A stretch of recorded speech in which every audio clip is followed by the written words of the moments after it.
Have you ever found yourself in a silent argument? I remember a time with my wife, Radhi. We were sitting across from each other at the dinner table.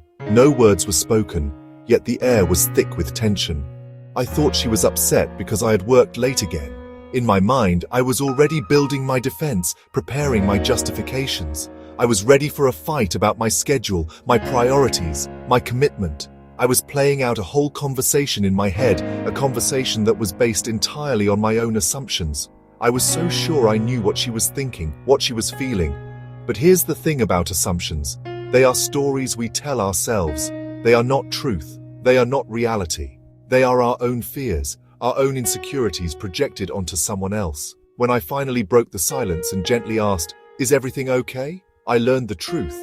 She had received some difficult news about a friend earlier that day and was lost in her own thoughts. My grand imaginary argument dissolved into nothing. In its place was an opportunity for real connection, for empathy, for support. All that energy I had spent building walls could have been used to build a bridge instead. Understanding psychology isn't about diagnosing people or putting them in boxes. It's about holding up a mirror to our own minds. It's about understanding our own programming, our own triggers, our own emotional patterns. If you know that you tend to get defensive when you feel criticized, you can prepare for it.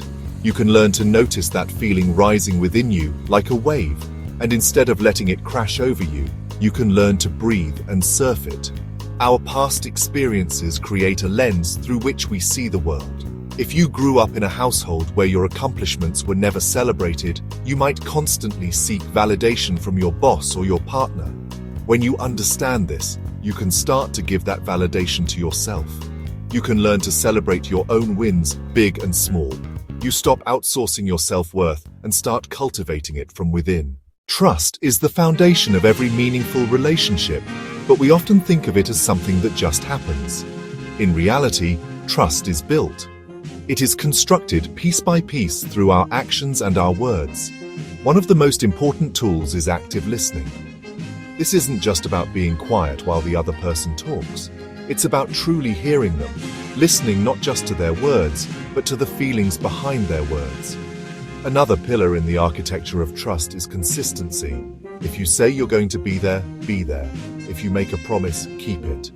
Every time you follow through, you add another brick to the foundation of trust. Finally, building trust requires vulnerability. When you allow yourself to be vulnerable, you give the other person permission to do the same. This authenticity is magnetic. It creates a space where true, deep connection can flourish. Life is not always easy. We will all face storms, moments of failure, loss, and disappointment. The question is not whether the storms will come, but how we will navigate them. True resilience is about finding your anchor. It's about having practices and mindsets that keep you grounded when the winds of change are howling.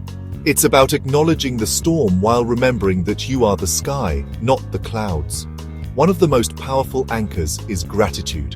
Even on the darkest days, there is always something to be grateful for. This practice physically rewires your brain, training your mind to scan for the positive. Another anchor is perspective. Ask yourself, will this matter in 5 days, in 5 months, in 5 years? This helps you see that this difficult moment is just one chapter in your life, not the whole story. Motivation is not a lightning strike.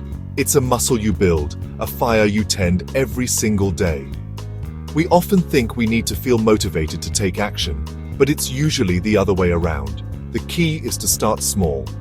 Don't focus on writing the whole book, just write 1 page. This is creating small wins. Every small win builds momentum. It sends a message to your brain that says, I can do this. Another powerful habit is to curate your information diet. Just as the food you eat affects your body, the information you consume affects your mind. Be intentional. You are the gatekeeper of your mind. Practice self-compassion. There will be days when you don't feel motivated. The goal is not perfection, the goal is progress. Self-compassion refuels you and allows you to try again with grace and renewed determination. Everything we've talked about begins with you. The relationship you have with yourself is the foundation for every other relationship in your life. You cannot pour from an empty cup. The greatest journey you will ever take is the journey inward.